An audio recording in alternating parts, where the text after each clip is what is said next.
where you can't make a profit on it. We can't recycle. And so some of those other things have to be a social program. Yes, and that's something we have to look at as a, well, like within the martial arts school, it might be somebody takes on an Action Heroes project. Right. And says, hey, we're going to create something here in Twin Falls as a philanthropic social institution to do something about plastic bottles. Yeah. That it's not the city's problem, and Pacific Steel, it's not their problem, but a group of families with some resources might decide to do something.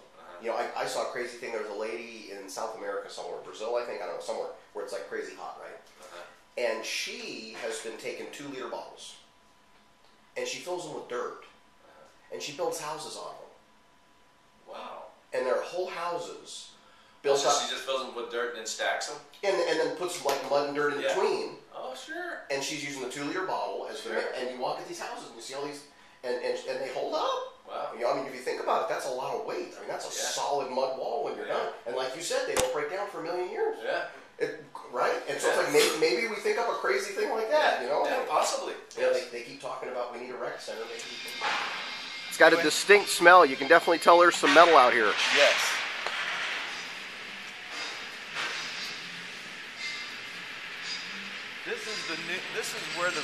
This is what recycling brings back. This is the new steel side. This goes to the recycling goes to the mill. It's melted. It's drawn through and made new. Tubing, flat bar angles, rebar for footings, pipe, tool bar for the farmer that puts on his equipment. We have an overhead crane that allows us to unload.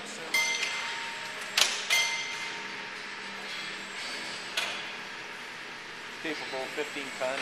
15 tons. Yep. Look at that. That's probably 3 tons there. More than that.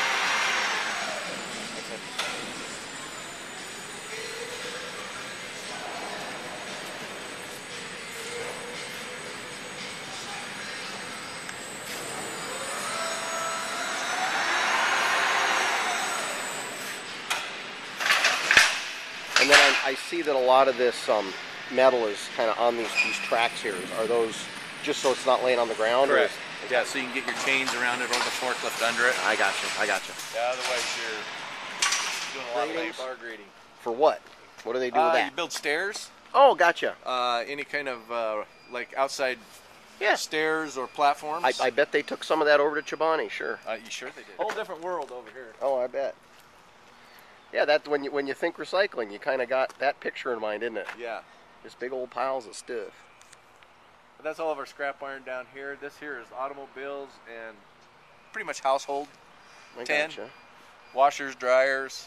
Sure. And so what's this big orange thing in front of us here? That is an Aljon 580 baler. And that will bale into cubes. We'll go over and see if I have one. So do you throw whole cars in that and it just squishes them? Yep. Puts them down into a little block. Look at that. So we've seen that in the movies before, huh? Yeah. Mm-hmm. And it's got a value to it. So yeah, I got you. Bring it in here, we pay you for it. And so some of that's chicken wire and some of that just looks like screen. Chicken wire, chain link. Yeah. Any kind bob wire. And that stuff you guys can make good use of. Yes. Gotcha. Just, more scrap metal, yeah. These are hog panels, you know. Oh, okay. We have roofing. Okay. Siding. Okay. Yeah, aluminum siding. Yeah, go figure. Old cattle guard gates. Okay.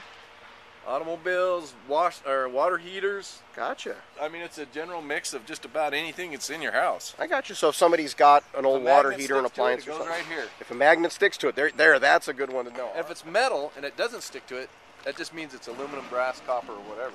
But either way, metal's what you're after. Right. These are refrigerators that we still have to evacuate the Freon. Okay, and so how do you do that? We have a little machine and a certified technician that works here that comes out and plugs it in, and it just sucks the sucks the Freon out, puts it in a container that that you can take and have it disposed of properly. I got you. And so what happens to used Freon? Where does that go? Some of it you can reuse. After that, I'm not really sure if they burn it. I don't know how they dispose of it, but it has to go to a certified. And so it's not like you can't send that Freon back to Frigidaire and they put it in somebody else's unit or something.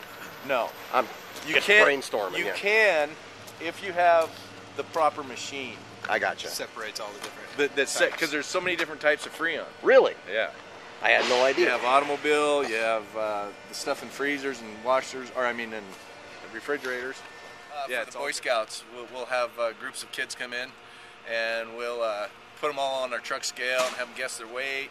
We walk them around and bale up a bale of cans. We pick up cars with this machine here and spin them around and throw them in the baler and watch them come out the other side in a block. I got you. We take this machine here and we go out to the scrap pile and show them how it cuts scrap iron. I got you. So if somebody wanted, if maybe a school teacher or somebody who was involved in a church group or something, Definitely. so who should they contact? Just go ahead and tell us real quick. My name is Brad Irish at 734-7440. Awesome, and then they can talk to you and you'll set it up. Set up an appointment and they can come in and we'll give them a visit. Wonderful.